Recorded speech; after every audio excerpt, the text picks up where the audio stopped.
Definisi pernikahan.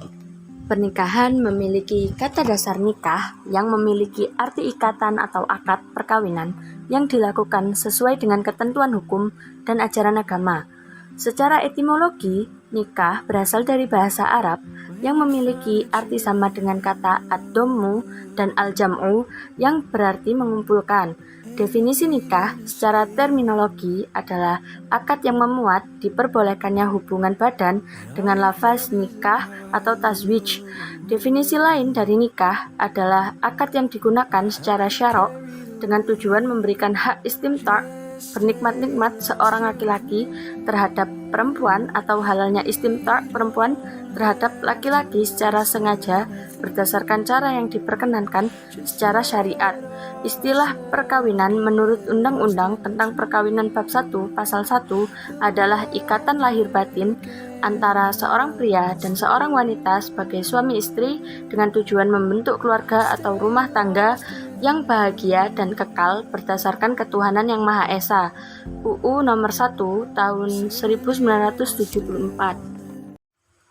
Hukum pernikahan bagi laki-laki yang pertama ada mustahab atau sunnah dengan kondisinya, yaitu yang pertama apabila laki-laki tersebut butuh untuk menikah, dia juga memiliki biaya, tidak mengidap penyakit seksual atau sejenisnya, serta tidak dalam kondisi sibuk beribadah. Yang kedua, apabila laki-laki tersebut tidak butuh menikah, namun dia memiliki biaya serta tidak sedang sibuk beribadah. Lalu ada hukum pernikahan makruh dengan kondisinya, yaitu yang pertama apabila laki-laki tersebut butuh menikah namun tidak memiliki biaya. Pada kondisi seperti ini disarankan bagi laki-laki tersebut untuk berpuasa. Yang kedua, apabila laki-laki tersebut merasa tidak butuh menikah dan dirinya memiliki biaya namun dia sibuk dengan ibadah. Yang ketiga, apabila laki-laki tersebut memiliki biaya namun dia tidak mampu melakukan hubungan seksual. Yang keempat, apabila sedang berada di medan pertempuran melawan orang kafir. Lalu ada hukum pernikahan wajib dengan kondisinya, yaitu yang pertama apabila laki-laki tersebut khawatir jika dia tidak menikah dia akan jatuh dalam perilaku seksual yang tidak halal. Yang kedua, apabila laki-laki tersebut termasuk golongan orang yang disunahkan menikah kemudian dia menazarkannya. Lalu yang terakhir ada hukum pernikahan haram dengan kondisinya, yaitu apabila laki-laki tersebut yakin jika ia menikah dia tidak dapat melaksanakan kewajibannya sebagai suami.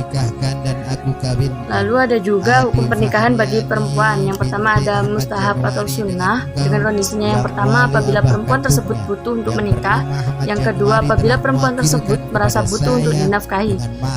Lalu hukum pernikahan wajib dengan kondisinya, yang pertama apabila perempuan tersebut butuh menikah dan khawatir melakukan perilaku seksual yang tidak halal. Yang kedua, apabila perempuan tersebut khawatir akan menjadi korban kekerasan seksual.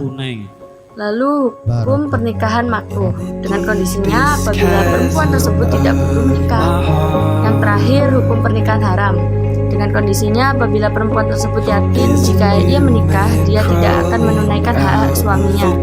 Rukun dan syarat pernikahan. Rukun calon pengantin laki-laki dengan syarat yang pertama tidak sedang dalam kondisi ihram, yang kedua atas keinginan sendiri, yang ketiga mengetahui nama calon pengantin wanita atau personalnya, yang keempat laki-laki tulen. Lalu ada rukun calon pengantin wanita dengan syarat yang pertama tidak dalam keadaan ihram, yang kedua jelas personalnya, yang ketiga bebas dari status pernikahan atau bebas dari status iddah, yang keempat wanita tulen. Lalu dilanjut dengan rukun wali dari calon pengantin wanita dengan syarat yang pertama atas kehendak sendiri, yang kedua merdeka, yang ketiga laki-laki, yang keempat bukan orang dengan gangguan kemampuan berpikir sebab pikun atau idiot. Yang keempat ada rukun dua orang saksi dengan syarat yang pertama kompeten sebagai saksi, yang kedua tidak menjadi wali nikah yang mengakadkan calon pengantin wanita. Yang terakhir rukun siwot dengan syarat yang pertama sebagaimana syarat siwot jual beli sebanyak 13. Yang kedua menggunakan lafaz ingkah menikahkan atau tazwij memasangkan.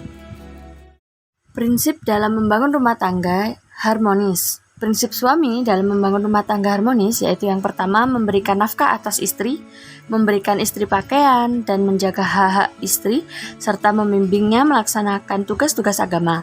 Yang kedua memerintahkan istri untuk melaksanakan kewajiban-kewajibannya dalam melaksanakan perintah Allah, serta menjauhi larangan-larangan Allah Subhanahu wa Ta'ala. Yang ketiga, sebaiknya suami tidak menyerahkan urusannya kepada istri dan memberinya wewenang atasnya serta hartanya. Yang keempat, jika seorang suami memiliki 2 istri atau lebih, maka suami wajib untuk berlaku adil terhadap istri-istrinya. Yang terakhir, mudah memaafkan istrinya dalam beberapa hal. Dilanjut dengan prinsip istri dalam membangun rumah tangga harmonis. Yang pertama, taat kepada suaminya dan meninggalkan larangan-larangannya. Yang kedua, tidak mengizinkan seseorang memasuki rumahnya. Yang ketiga, tidak bersedekah dari harta suaminya. Yang keempat, tidak keluar dari rumah tanpa seizin suaminya. Yang kelima, tidak boleh menolak ajakan suaminya untuk berhubungan badan jika ada halangan yang syar'i. Ragam pernikahan terdapat 4 macam, yaitu yang pertama nikah beda agama, yang kedua nikah siri, yang ketiga nikah mut'ah, dan yang keempat poligami. Baik, di sini saya akan jelaskan ragam pernikahan yang pertama, yaitu nikah beda agama. Nikah beda agama merupakan pernikahan yang dilakukan dengan salah satu calon pengantin berbeda agamanya dengan yang lainnya. Pernikahan beda agama ini mulai banyak terjadi di Indonesia. Majelis Ulama Indonesia MUI pada tahun 2005 telah mengeluarkan fatwa dan diperkuat kembali oleh tanggapan Komisi Fatwa MUI Jatim pada tahun 2022. Bahwa perkawinan beda agama hukumnya adalah haram dan tidak sah. Yang kedua, nikah siri. Nikah siri merupakan pernikahan yang dilaksanakan secara sembunyi-sembunyi atau rahasia. Namun, akhir ini di Indonesia, arti pernikahan siri merupakan pernikahan yang dilaksanakan sesuai dengan rukun dan syariat pernikahan dalam agama yang dianutnya. Namun, tidak dilaksanakan di depan pegawai pencatat nikah sehingga pernikahan tersebut tidak memiliki akta nikah.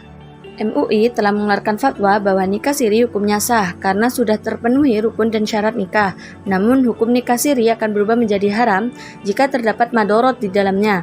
Untuk mencegah madorot tersebut terjadi, maka pernikahan harus dicatatkan secara resmi di instansi yang berwenang. Yang ketiga, nikah mut'ah. Nikah mut'ah berarti seorang laki-laki menikahi seorang wanita dengan memberikan sejumlah harta tertentu dalam waktu tertentu. Membahas mengenai pelaksanaan nikah mut'ah di Indonesia, pemerintah Indonesia telah menjelaskan UU Perkawinan, di mana jika dianalisis lebih lanjut konsep nikah mut'ah ini bertentangan dengan UU Perkawinan tersebut. Di sisi lain, MUI juga sudah mengeluarkan fatwanya pada tahun 1977 bahwa nikah mut'ah hukumnya haram dan bertentangan dengan tujuan disyariatkannya akad nikah, yaitu mewujudkan keluarga sejahtera dan melahirkan keturunan. Yang terakhir ada poligami. Poligami merupakan pernikahan di mana di dalamnya seorang suami memiliki istri lebih dari satu. Pada dasarnya, Islam memperbolehkan seorang suami memiliki istri lebih dari satu. Namun, dasar pembolehan poligami ini sebaiknya tidak disalahartikan atau disalahgunakan oleh para pria. Pemerintah Indonesia juga mengatur mengenai poligami pada UU Nomor 1 Tahun 1974 tentang perkawinan. Terdapat syarat-syarat yang harus dipenuhi jika suami ingin menikahi lebih dari satu orang istri.